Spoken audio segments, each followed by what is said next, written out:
What's up, gamers? DreamcastGuy here, reviewing today Alan Wake Remastered.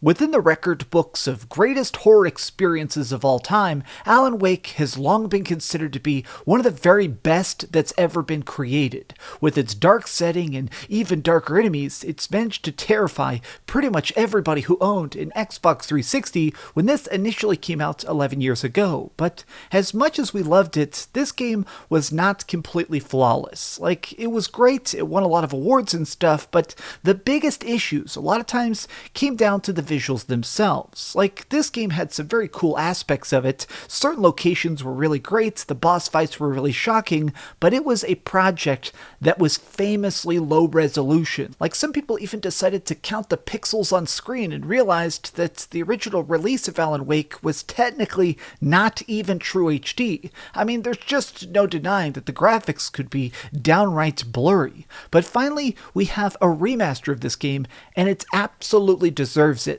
This new version fixes pretty much every single problem the game has ever had, making this the timeless piece of art that it deserves to be. Now let's start things off by talking about what Alan Wake is, and some of the changes that exist in this game that make it such a drastic improvement. So who is Alan Wake? I feel like that's the most important question of all, right? His name's on the box. Well, we're playing as this famous author who's got some very terrible writer's block. In an effort to try and just get away from the big city, clear his head, and finish the last few chapters of his latest book, he goes with his wife to this quiet town called Bright Falls. Now, on the surface, this place is perfection. It's peaceful, it's quiet, it's just such a chill place to be until things take a very bad turn for the worst. As you explore your cabin the first day, like right after reaching Bright Falls, suddenly something is unleashed, a darkness that manages to just completely swallow the entire cabin, your wife, and seemingly you.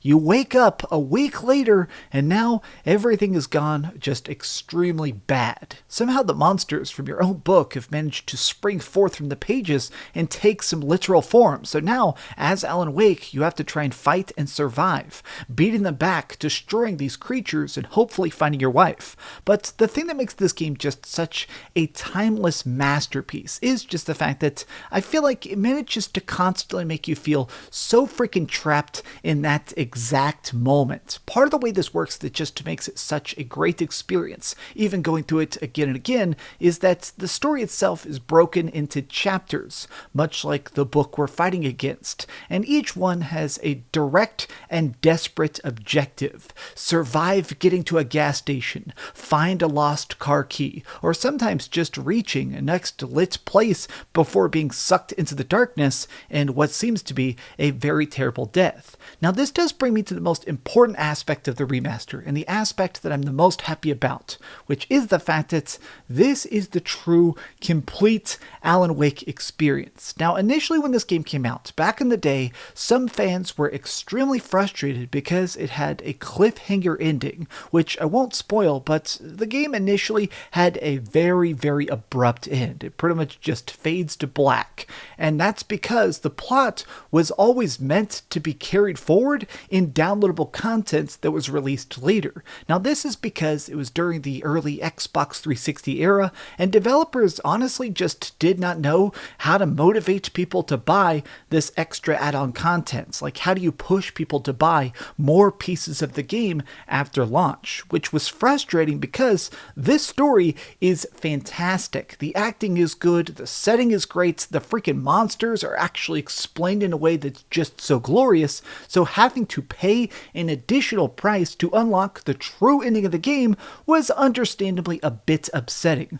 Well, now the entire Alan Wake story is all bundled together. This is a tight package with everything, including the initial DLC that was called The Signal. But here's the thing, there is something that's actually missing, and I'm a bit sad about this. A couple years after the first Alan Wake came out, they did this like standalone spin-off called American Nightmare. It was a tiny, very fun game that realistically only existed as an excuse to kill more stuff, but sadly, they decided not to include this in the remastered bundle, which is weird because American Nightmare doesn't even make sense on its own. Like, it exists with Alan Wake. The fact that that's not packaged in this, to me, does kind of suck. But I want to talk more about the improvements of this, because here is truly where the game shines the most. Now, it's important to note that this is more than just a graphical update. Some of the stuff in here is actually flat out upgraded. Like, the biggest improvement that I feel like completely makes this game a better product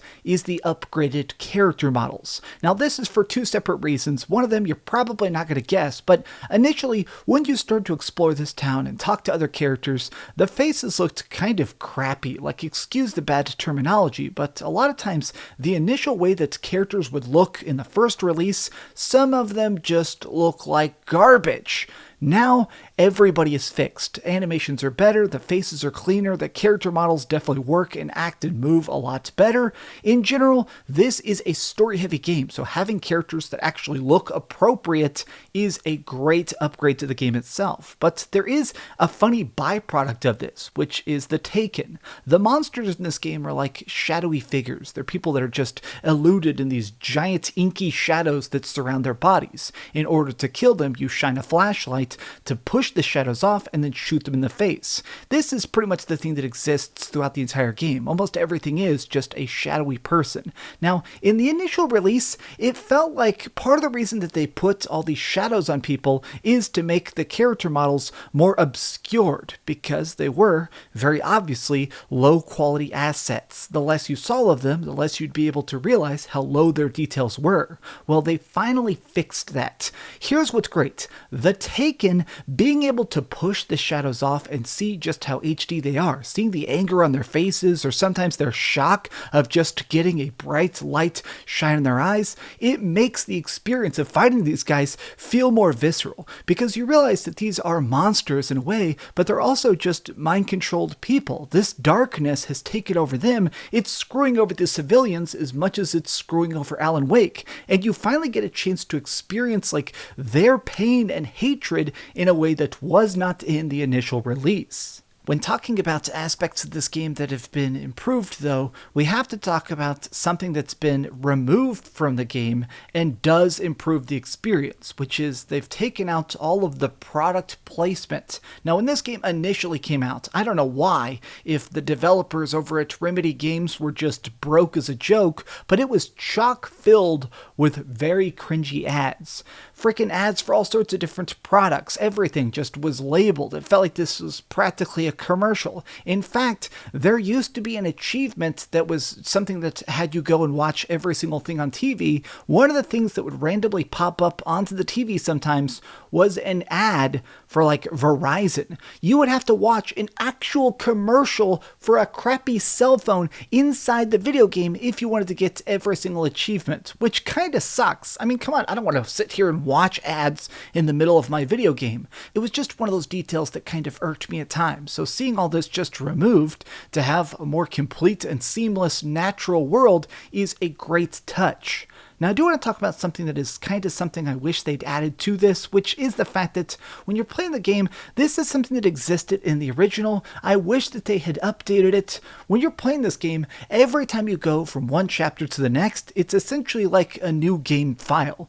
No matter how much you manage to save up bullets or batteries or health items or whatever, like as soon as the next level starts, it resets everything. So it means like even if you saved up 100 pistol bullets, every time you start chapter 5, you're going to have 11 pistol bullets, which means that it makes it very easy for trophy hunters to skip around the game itself. But I kind of hoped that they could put something in this game where your progress literally carries from one chapter to the next. That nice, like, continuity that just did not exist in the original game. It's kind of funky to me that every time you play this, everything just starts with that chapter basically being like a standalone part of the experience, which to me has always been a tiny gripe that I wish that they had been able to fix or improve or, kind of modernize.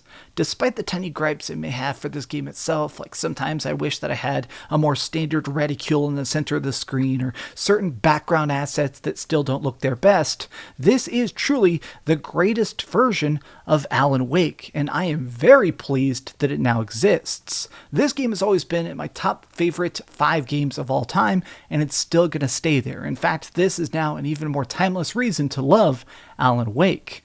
Okay, so we've heard some good and some bad, but let's go over the ratings board and put a big number on it. I am giving Alan Wake Remastered a 9.5 out of 10. This game is utterly perfect. I mean, it's so close to the line of exactly what a horror game is supposed to be. Check it out. It feels like a great homage and tribute to so many horror classics, while also managing to stand so well on its own. You gotta respect what they've managed to do with this game, and hopefully it leads to an Alan Wake 2. Thanks so much for watching, gamers. If you enjoyed this video, please give it a thumbs up, share with your friends, and subscribe if you haven't already. But do me the biggest favor of all, and keep dreaming.